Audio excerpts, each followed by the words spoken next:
مشاهدينا الفاضل، طابت اوقاتكم. نشرة اخبار الفضاء الاريتريه لهذه الفتره يقدمها لكم محمود عبد الله بكفاح، والتي نستهل لها باهم وابرز العناوين. مدرسه دقم حرب الفنيه تخرج دفعه جديده من طلابها. الاريتريون في المهجر يحيون يوم ذكرى الشهداء.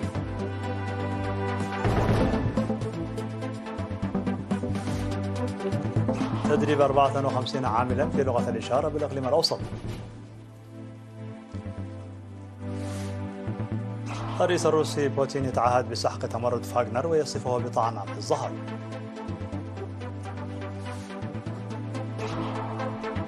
لا دليل على أن فيروس كورونا صنع في مختبر ووهان الصيني.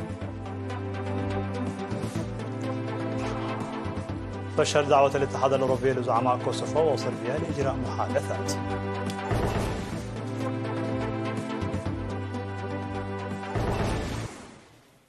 مرحبا بكم من العناوين إلى التفاصيل.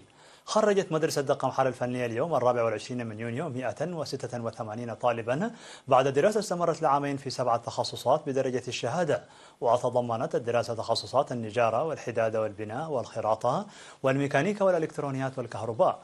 وأوضح مدير المدرسة الأستاذ عبد الوهاب محمد علي أن المتخرجين يكتسبون من المدرسة إلى جانب المعرفة الأكاديمية والمهنية القيم المجتمعية.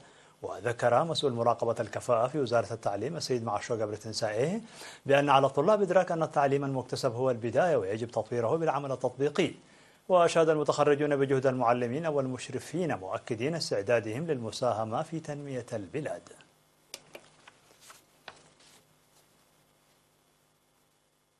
جدد الإريتريون في ألمانيا وهولندا وأمريكا تنفيذ أمانة الشهداء لدى إحيائهم يوم 20 من يونيو.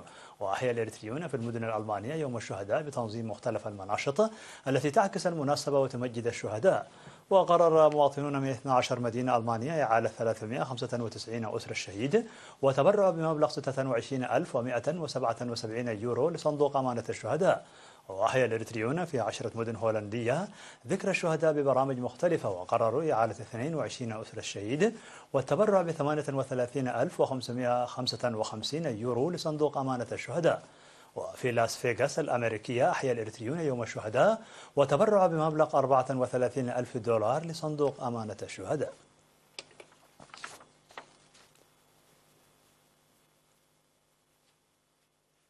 تلقى 54 من العمال في الإقليم الأوسط دورة تدريبية ل6 أشهر في لغة الإشارة. وأوضح مسؤول جمعية الصوم في الإقليم السيد دانيال جبر مريم في مراسم التخرج خلال 24 من يونيو أهمية لغة الإشارة في تطور ونماء الصوم، وأن الدورة التدريبية ستساعد الصوم لتلقي الخدمات في المرافق والمؤسسات الخدمية. وقال رئيس الجمعية الوطنية للصم السيد ولي ميكائيل سئلة بأن أعداد الصم في البلاد عامة تقدر ب30 ألف شخص، وينضوي في الجمعية حوالي 4000 شخص فقط، مشيرا إلى تدريب 2000 شخص من العضوية في لغة الإشارة لتخفيف مصاعب الصم. وأوضح مسؤول متابعة جمعيات المعاقين في وزارة العمل والرعاية الاجتماعية السيد داوود سلمون بأن المتابعة المستمرة التي تقوم بها الوزارة للجمعيات تسهم في تأهيل وتدريب أعضائها. وأكد المشاركون في التدريب استعدادهم لتطبيق المعرفة المكتسبة في مواقع العمل. هذا وشهدت مناسبة التخرج مناشط تبين المعرفة المكتسبة في لغة الإشارة.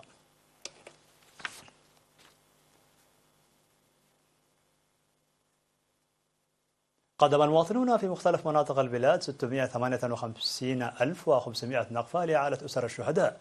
وفي هذا الإطار تبرع عمال المؤسسات الحكومية في مديرية دقم حري ب70,380 نقفة، وأعضاء مكتب الثقافة والرياضة ب12,500 نقفة، وإدارات الضواحي بمدينة دقم حري بمبلغ 163,620 نقفة، بالإضافة إلى المواد العينية. وقام سكان بلدة معداقة بحراثة مزارع 22 أسر الشهيد، كما قام سكان فلبة بحراثة مزارع 5 أسر الشهيد، فضلا عن صيانة منازل أسر الشهداء في حرين. وقدم عمال المؤسسات الحكومية في سجنيتي 101 ألف نقفة، وعمال المؤسسات الحكومية في عدخلة 90 ألف نقفة. وقدم عمال المؤسسات الحكومة والجبهة في دباروة 78 ألف نقفة، وعمال شركة كوخب للبلاستيك 10,000 نقفة، والعداء ناهم إرمياس ب3000 نقفة، وسكان صرعونة ب24 ألف نقفة. وقدم عمال المؤسسات الحكومية في نقفة 66 ألف نقفة، وقديف في الإقليم الأوسط بأكثر من 40 ألف نقفة.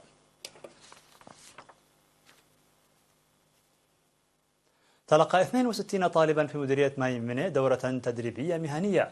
وأوضح مسؤول الشباب في المديرية سيد يمان مدهني بأن التدريب الذي استمر ل3 أشهر اشتمل على تقنية الكمبيوتر والإسعافات الأولية وصيانة الأجهزة الإلكترونية. وأوضح سكرتير الجبهة الشعبية للديمقراطية والعدالة في المديرية سيد محمد علي بأن بناء الشباب هو أساس التطور، داعيا للاستفادة من الدورات التدريبية المنظمة.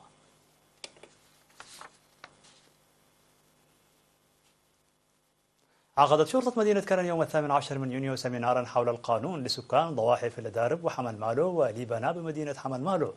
وأوضح قائد مركز الشرطة الثاني في كرن الملازم إيوب تسفازقي في الاجتماع الذي شارك فيه أكثر من 1800 مواطن رسالة وأهداف القانون والأمن الجهوي وعلاقة الشرطة والشعب ودور الشعب في مكافحة الجريمة ودور الأعيان في حل الخلافات.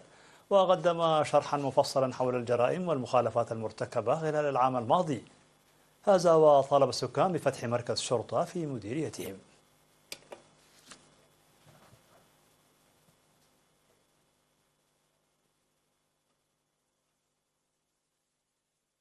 مشاهدينا الأفاضل، كانت هذه الأخبار الداخلية. فاصل قصير ونوافيكم بالأخبار العالمية. فقمان.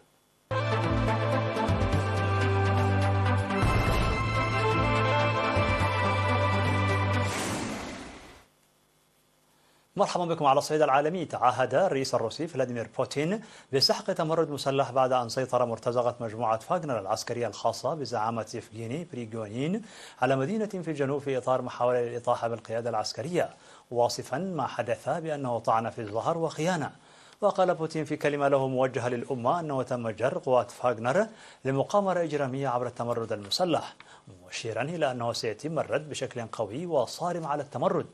وقال بوتين أن الأجهزة الأمنية أعلنت حالة مكافحة الإرهاب وسيتم اتخاذ إجراءات صارمة لاستعادة النظام في روستوف. وكانت مصادر روسية قالت في وقت سابق أن قوات فاغنر سيطرت على كل المواقع العسكرية في فورينيج على بعد 500 كيلومتر من موسكو. وسبق أن سيطرت قوات فاغنر على كل المواقع العسكرية في روستوف. وطالبت وزارة الدفاع الروسية مقاتلي فاغنر بتسليم أنفسهم وعدم التمرد على الجيش. قالت الاستخبارات الأمريكية في تقرير نشر أنها لا تملك أي دليل على أن وباء كوفيد-19 قد صنع في مختبر ووهان الحكومي الصيني للبحوث. وفي التقرير الذي تم رفع السرية عنه، قال مكتب مديرية الاستخبارات الوطنية أنه ليس لديهم ما تؤكده المعلومات التي انتشرت أخيرا والتي أفادت بأن 3 علماء في المختبر كانوا من أوائل المصابين بوباء كوفيد-19 وربما كانوا هم من صنعوا فيروس كورونا. وجاء التقرير الذي تم إعداده لفائدة الكونغرس بعد 3 أشهر من طلب برلمانيين معلومات إضافية حول ما تعرفه الاستخبارات الأمريكية عن منشأ كوفيد-19 الذي ظهر في الصين نهاية 2019. ويميل المجتمع العلمي على العموم إلى فرضية انتقال الفيروس عن طريق حيوان بري. لم يحرز زعماء صربيا وكوسوفو انفراجا في المحادثات الطارئة التي يستضيفها الاتحاد الأوروبي بهدف نزع فتيل التوترات حول حدودهما. وقال كبير الدبلوماسيين بالاتحاد الأوروبي جوزيف بوريل أنهم متفقون على الحاجة إلى انتخابات مبكرة وسط مخاوف من عودة الصراع المفتوح. وقال بوريل بعد ساعات من المحادثات مع رئيس وزراء كوسوفو ألبين كورتي والرئيس الصربي ألكسندر فوتشيتش، واعتقد أن الزعيمين يتفاهمان خطورة الوضع، ورفض الاثنان الاجتماع وجها لوجه في بروكسل، لكنهما أجريا محادثات منفصلة مع بوريل. واعترف بوريل بأن لديهم تفسيرات مختلفة للأسباب وكذلك الحقائق والعواقب والحلول.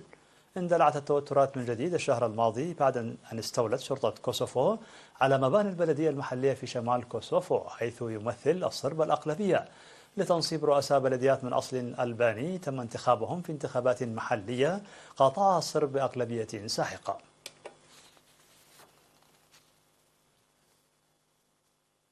في الخبر الأخير، اجتاحت عاصفة رعدية غرب سويسرا وتسببت الأمطار الغزيرة في حدوث حالة من الهلع، حيث تم تسجيل عشرات الاتصالات بمصالح الحماية المدنية بسبب الحوادث. وأكدت السلطات السويسرية عدم وقوع إصابات بشرية، لكنها تحدثت عن تسجيل أضرار مادية خاصة في مدينة سان بيركس. وقد اجتاحت عاصفة رعدية غرب سويسرا في وقت متأخر من يوم الجمعة.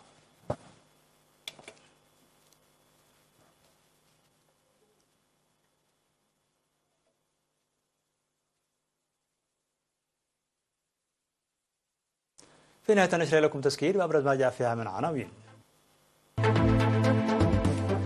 مدرسة قمحرة الفنية تخرج دفعة جديدة من طلابها. الإريتريون في النيجر يحيون يوم ذكرى الشهداء. تدريب 54 عاملا في لغة الإشارة بالإقليم الأوسط.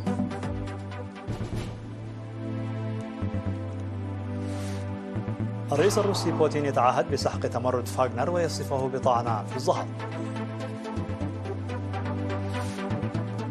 لا دليل على أن فيروس كورونا صنع في مختبر ووهان الصيني.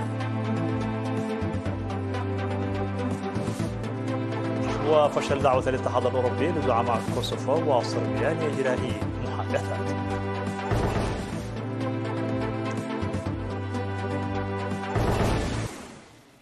مشاهدينا الأفاضل، بهذا نكون قد وصلنا بكم إلى نهاية النشرة. شكرا على حسن المتابعة، دمتم بألف خير.